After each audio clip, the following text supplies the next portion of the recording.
안녕하세요. 저는 결혼한 지 1년 된 30대 초반의 가정주부입니다. 남편과는 대학교 졸업반 시절부터 긴 연애를 했습니다. 저희가 아직 결혼을 하지 않았을 당시 남편은 서울에서 혼자 자취 생활을 하고 있었습니다. 대학교를 입학하면서 독립을 했고 그 이후로부터 쭉 계속 서울에서 혼자 지냈다고 했어요. 제 주변에도 그런 사람들이 남편뿐만 아니라 여럿 있었기 때문에 그렇게 혼자 자취를 하고 있다는 게 전혀 이상하게 보이지 않았습니다. 하지만 명절이나 방학이 되어도 고향에 내려가기 바쁜 지인들과 달리 남편은 한 번도 본가로 내려가지 않더라고요.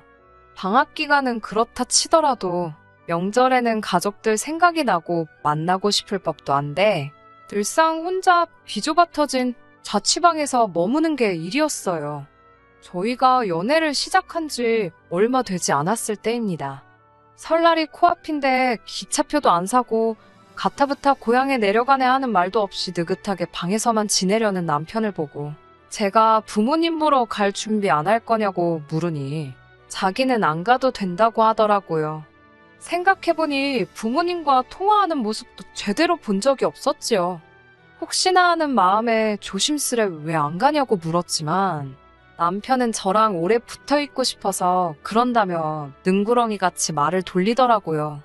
저는 당연히 명절 때는 가족들과 함께 보낼 계획이었거든요. 그 사실을 남편도 알고 있었고요. 저랑 같이 붙어있고 싶다는 말은 그냥 하는 소리라는 걸 순식간에 눈치챘지만 아무래도 제게 말하기 싫은 사연이 있나 보다 싶어서 저도 그땐 더 이상 캐묻지 않았습니다. 그때는 남편이랑 결혼까지 하게 될 줄 몰랐기 때문에 이것저것 꼬치꼬치 따지려고 들지 않았거든요. 그렇게 쭉 연애를 해오다가 우리 둘 사이에 본격적으로 결혼 이야기가 나오기 시작하면서 문득 그동안 남편이 한 번도 부모님을 뵈러 고향에 내려가지 않았다는 점이 마음에 걸리더라고요. 저는 부모님과 같이 살고 있었기 때문에 꽤나 길었던 연애 기간을 거치며 당시 남자친구였던 남편을 저희 가족들에게 이미 소개시킨 지 오래였어요. 저희 부모님께서도 남편을 꽤나 마음에 들어 하셨기 때문에 명절날 매번 자취방에서 혼자 보내는 남편을 부모님께 소개시켜준 이후부터는 명절날 저희 가족들과 같이 시간을 보내던가 했었거든요. 그런데 남편은 그동안 부모님을 찾아뵙기는커녕 저를 소개시켜준 적도 없었으니까요. 전화통화라도 한번 시켜줄 법도 한데 남편은 매번 나중을 기약하면서 자기 부모님에 대한 이야기를 꺼려한다는 느낌을 받았었거든요. 결혼 이야기가 오고 가는 와중인데도 말이에요. 그래서 이번만큼은 그 이유를 확실히 알아야겠다 싶었습니다. 혹시 남편에게 돌아갈 고향이 없다거나 부모님이 안 계신다던가 하는 생각이 들기도 했거든요. 남편이 저러는 게 무언가 사정이 있다고는 눈치를 채고 있었지만 언제까지 남편이 말을 해줄 때까지 기다릴 수가 없었어요. 결국 며칠간 고민한 끝에 남편에게 시부모님 되실 분들에게 정식으로 인사를 드리러 가고 싶다고 제가 먼저 말을 꺼냈습니다. 제 딴에는 남편의 정확한 대답을 듣기 위해 돌려서 물어본 거였다고 생각했는데 저의 제안에 남편은 난처해 보이는 눈치였습니다.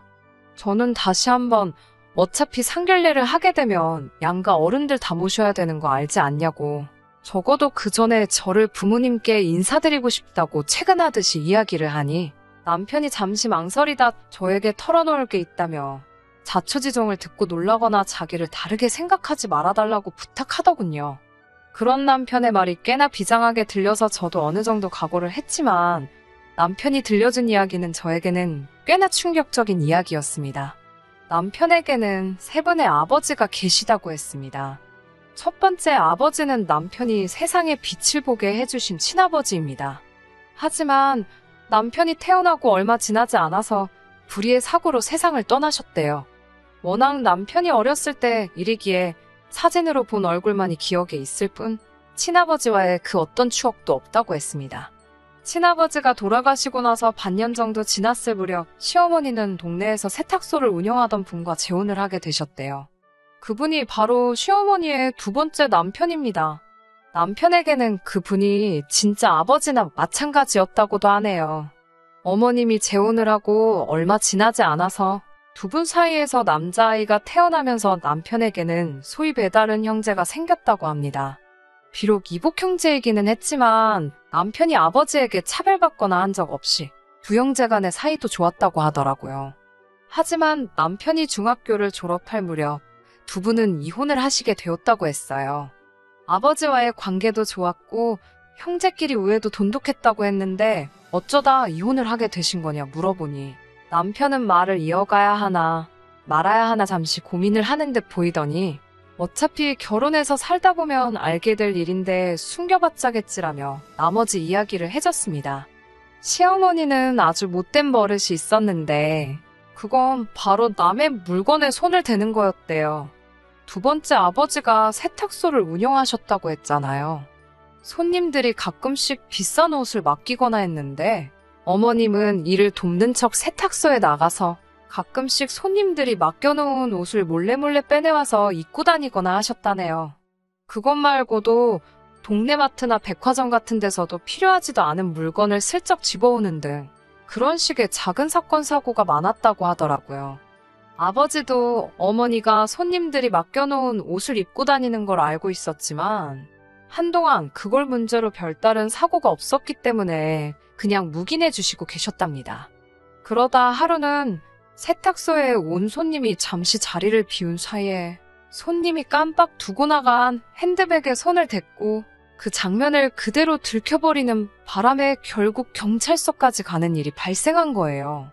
결국 동네의 시어머니에 대한 안 좋은 소문이 파다하게 퍼지면서 그 전까지는 별일 없었던 손님이 맡긴 옷을 입고 다니는 등의 사실까지 다 들키게 되었다네요. 소문이 퍼져나가는 건 상상 이상으로 빨랐고 원래도 좋은 일을 하신 건 아니지만 소문이 꼬리에 꼬리를 달아가며 확대되면서 결국엔 아버지가 하시던 세탁소가 문을 닫는 지경에 이르게 되었고 그 일을 계기로 결국 두 분은 헤어지셨답니다. 아버지와 남편의 배다른 동생은 다른 지역으로 이사를 가게 되었다고 해요. 그래도 그때 아버지께서는 남편에게 원한다면 같이 가겠냐고까지 물어봐 주셨답니다. 하지만 남편은 시어머니의 행동에 죄책감을 느꼈고 아무리 미워도 하나뿐인 어머니였기에 차마 어머니를 혼자 두고 떠날 수 없었답니다. 결국 아버지를 따라가지 못했고 지금까지 연락만 주고 받고 있다고 했습니다. 자기는 그 분을 진짜 아버지라고 여기고 있기는 하지만 어머니가 서운해하실 게 마음에 걸려 연락 정도만 주고받을 뿐 그 이후로 찾아뵙거나 한 적은 없다고 하더라고요. 그러다 남편이 서울에 있는 대학에 합격하면서 서울로 올라오게 되었고 어머니는 고향에 혼자 남게 되셨다고 해요. 처음 서울에 혼자 올라오고 나서도 남편도 다른 친구들처럼 명절이고 휴가면 내려가서 어머님을 뵙고 오곤 했었답니다. 그리고 남편은 군대에 입대를 하게 되었는데 군복무를 하는 동안 어머님께서 7살 어린 남자와 세 번째 결혼을 하게 되셨다는 소식을 접했다고 해요. 그리고 남편은 어머님의 세 번째 재혼을 기점으로 어머님이 계시는 고향에 내려가는 일을 멈췄다고 했습니다. 하지만 그건 남편의 선택이 아니었다고 해요. 군복무를 마치고 원래는 복학할 때까지 어머님과 같이 시간을 보내려고 했는데 그쪽 남자가 자기를 워낙에 불편해했다고 하더라고요. 안 그래도 서울의 자취방만 다시 구하게 되면 고향을 뜰 생각이었는데 어머님께서 매일같이 서울에는 다시 언제 올라가냐고 보채던 모습에 도망치듯 혼자 서울로 올라왔다고 합니다. 자취방을 새로 구하고 맞는 첫 번째 추석날 고향에 내려갔는데 어머님께서 그쪽 집에서 워낙 자기를 불편해하니 명절 때에도 특별히 오지 않아도 된다는 식으로 말씀을 하셔서 그 이후부터는 고향에 내려가지 않았다고 하네요. 그래서 남편은 자취 생활을 이어가면서 어머님을 보러 한 번도 내려간 적이 없던 것이었고 그러는 와중에 저랑 만나게 되었고 결혼을 약속하기까지 되었다는 말이었습니다. 드라마 같은 남편의 가정사를 듣고 나니 남편이 안쓰럽기도 했지만 한편으로는 혼란스러웠습니다. 분명 남편이 잘못한 건 하나도 없었지만 가정사가 복잡한 남자와의 결혼이라니 결단을 내리기가 쉽지 않았습니다. 그동안 남편이 저에게 보여준 모습은 정직과 성실 그 자체였지만 옛말에 피는 못 속인다고 했으니 찝찝한 마음이 들었던 것도 사실이에요. 하지만 남편은 그런 제 고민을 눈치채기라도 했는지 결혼을 하더라도 시어머니와의 왕래는 거의 없을 것이며 있다고 해도 저에게 어떤 피해도 가게 하지 않을 테니 자기만 믿고 따라와 달라고 하더라고요. 이미 어머니와 왕래가 없는지도 벌써 몇 년째인데 결혼을 하더라도 어머니 쪽에서 자기를 워낙에 불편해하고 있으니 결혼을 하더라도 자기 가족들과 엮일 일은 거의 없을 거라면서요. 그렇게 저는 남편과 결혼을 하게 되었습니다. 실제로 남편의 말처럼 결혼식을 올리기까지 남편이 말한 대로 시어머니와의 그 어떤 충돌은 없었습니다. 불편을 겪은 일이 아예 없지는 않았어요. 상견례 당시에 시어머니의 태도에 약간 실망스러운 부분이 있었어요. 아들의 결혼을 축하해준다기보다도 혹시 결혼을 장사로 생각하시는 건가 싶을 정도의 태도로 일관하셨습니다. 아들의 결혼식에서 가장 큰 관심사가 본인이 갖고 싶었던 명품 가방을 예단으로 꼭 받아내겠다 하시는 소리였으니 말 다 했죠. 상견례 자리인데도 남편은 몹시 화가 나서는 그런 식으로 나오실 거면 결혼식도 아예 나오시지 말라고 어머님께 큰 소리를 치더라고요. 그 모습이 참 믿음직스러웠습니다. 남편은 어머님과 관련된 일로 제가 신경 쓸 부분이 없도록 하겠다고 호언장담을 했어요. 상견례 당시에 보여준 모습도 있었기 때문에 그 모습이 신뢰가 갔습니다. 하지만 남편이 다짐과는 달리 생활은 생각하지 못한 방향으로 흘러갔습니다. 저희가 결혼하고 얼마 되지 않았을 때입니다. 시어머니께서 저에게 다시 저희 남편과 옛날처럼 잘 지내보고 싶으니 저더러 중간다리 역할을 잘해줬으면 좋겠다는 연락을 받게 되었습니다. 그때만 해도 저는 정말 어머님께서 순수한 마음으로 남편과의 관계 회복을 위해 노력하고 싶으신 걸로만 생각했습니다.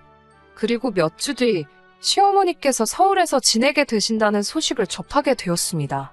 지금 같이 살고 계신 분에게는 20대 중반의 딸이 있는데 그 딸이 저희보다 몇 달 먼저 시집을 갔다는 사실은 상견례 때 어머님이 말해줘서 이미 알고 있었어요. 저희 결혼식 날짜를 그 딸의 출산 예정일에 맞춰서 했으면 좋겠다고 하셨으니까요.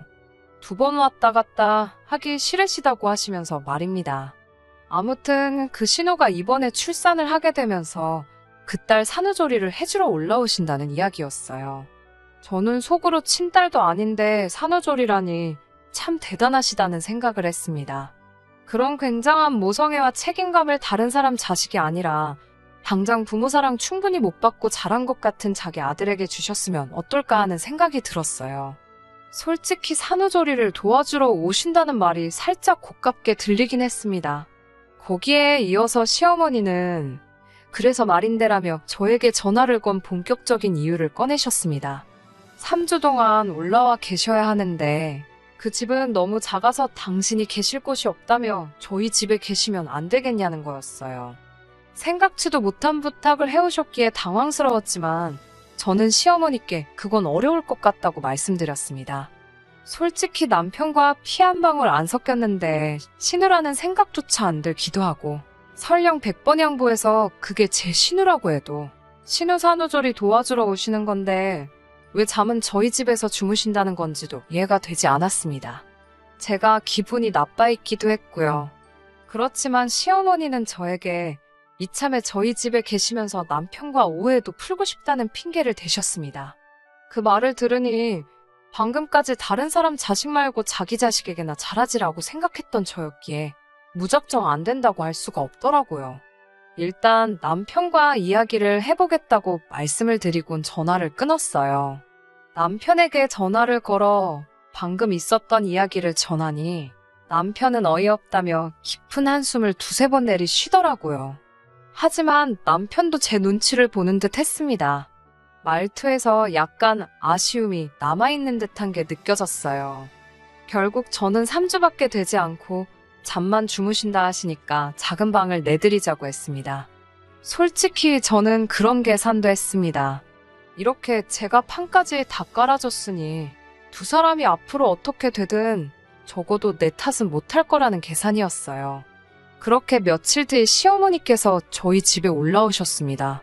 3주 동안 아기 봐주러 오신 분 치고는 형형색색의 갖가지 옷부터 신발까지 짐이 참 많으시더라고요. 이런 건 문제가 아니었습니다. 진짜 골치가 아팠던 건 아기를 봐주러 가신다는 분이 아침마다 패션쇼를 하셨다는 거지요. 당신 옷과 가방뿐만 아니라 제 물건까지 손을 대시면서 말이에요.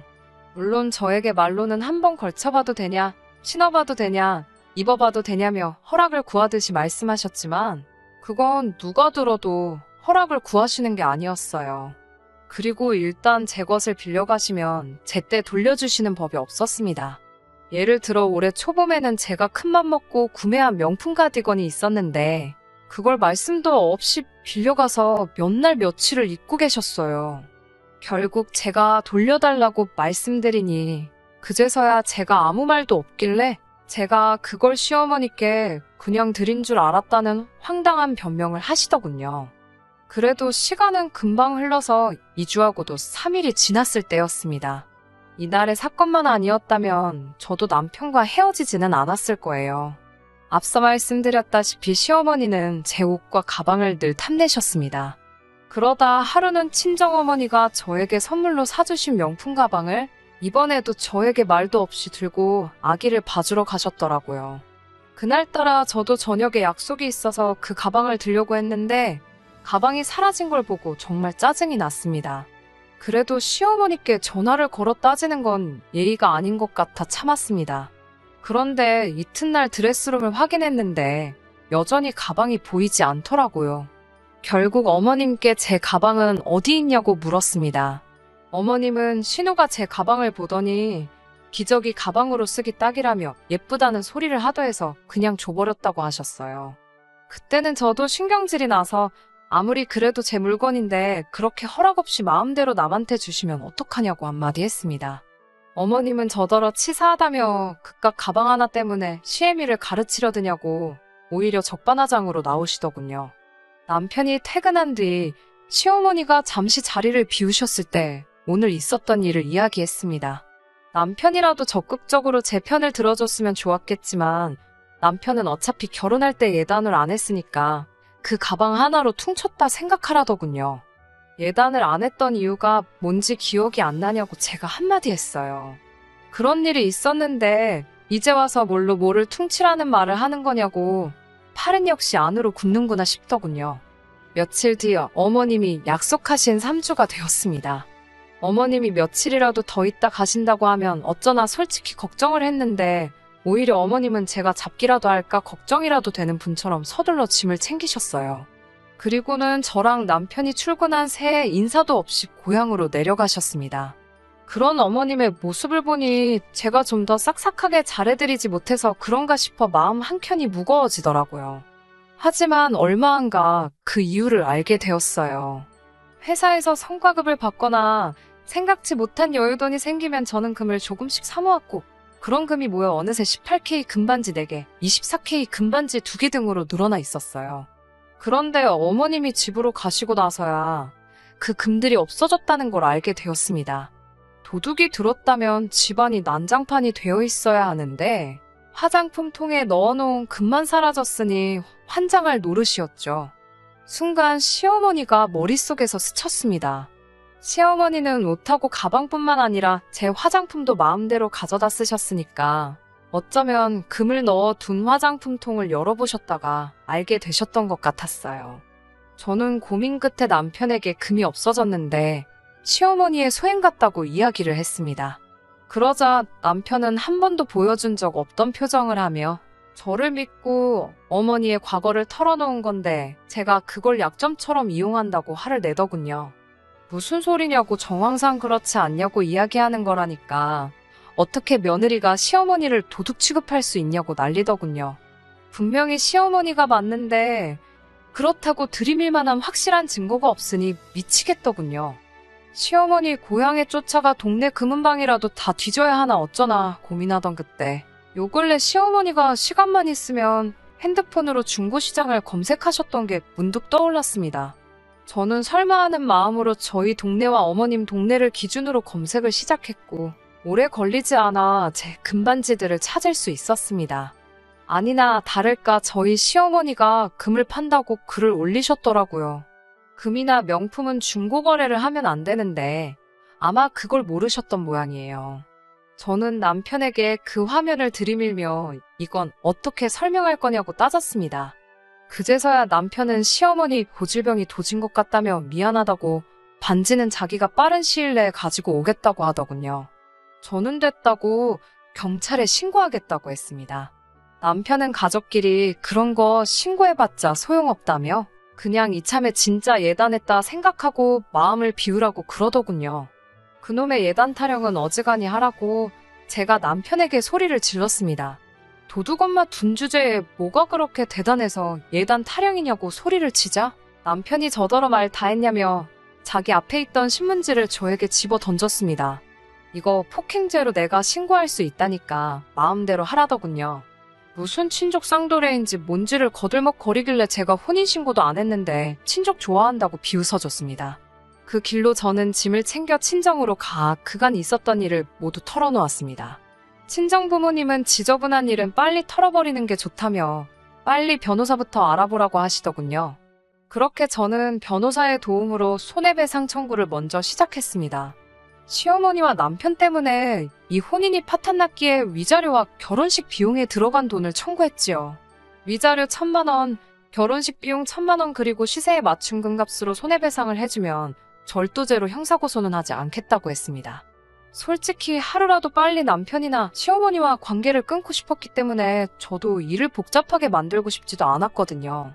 남편은 저더러 완전히 날강도라며 울분을 토했지만 결국 지를 낳아준 엄마라서 그런지 저에게 3,000만 원을 건넸고 이걸로 합의하자고 하더라고요. 평생을 행복할 줄 알았던 결혼 생활이 이렇게 허무하게 끝나게 된 것에 대해 슬펐지만 그래도 더 지저분하게 끌지 않아서 다행이다 생각했어요. 대학 시절부터 횟수로만 따지면 10년이 가까운 세월을 함께한 사람입니다. 그 10년에 가까운 세월 동안 자기 어머니 찾아보러 한 번을 가지 않았던 남편이었는데 이렇게 단 몇 달 만에 어머니에 대한 마음이 바뀔 거라고는 생각조차 해본 적이 없어요. 그만큼 천륜이란 건 저버리기 힘든 게 아닐까 하는 생각도 드네요. 좁아터진 자취방에서 혼자 외롭게 명절을 보내던 남편을 동정했기에 제가 할 필요도 없던 오지랖을 부려 이 사단을 낸 게 아닐까 싶기도 해요. 하지만 어차피 그렇게 싫어했던 어머니일지라도 남편에게는 언제나 저뿐만 아니라 다른 걸 제쳐두고도 1순위였던 거였지요. 이 일이 아니라 나중에 무슨 일이 있었어도 남편은 제가 아닌 어머님을 택했을 거예요. 차라리 혼인신고도 하기 전에 이렇게 일찍 갈라서게 돼버린 것이 오히려 저한테는 더 잘된 일일지도 모르겠네요.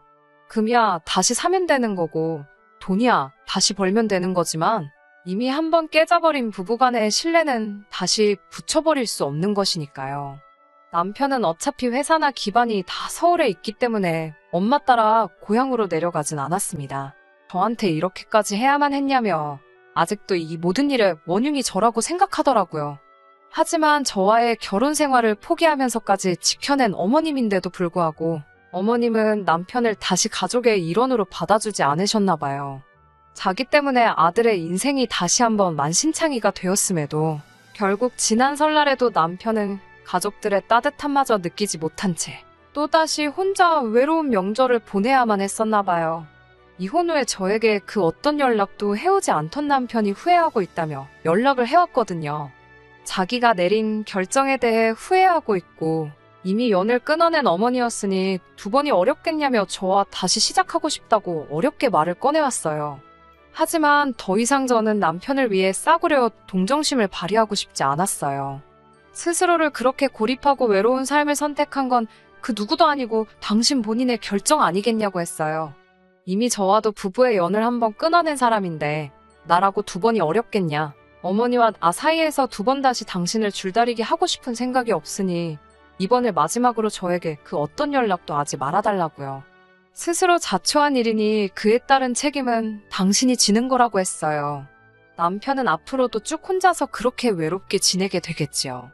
제가 나쁜 사람일 수도 있겠지만 한편으로는 남편이 그렇게 평생을 잘못된 결정을 내린 후회 속에서 살아갔으면 좋겠습니다.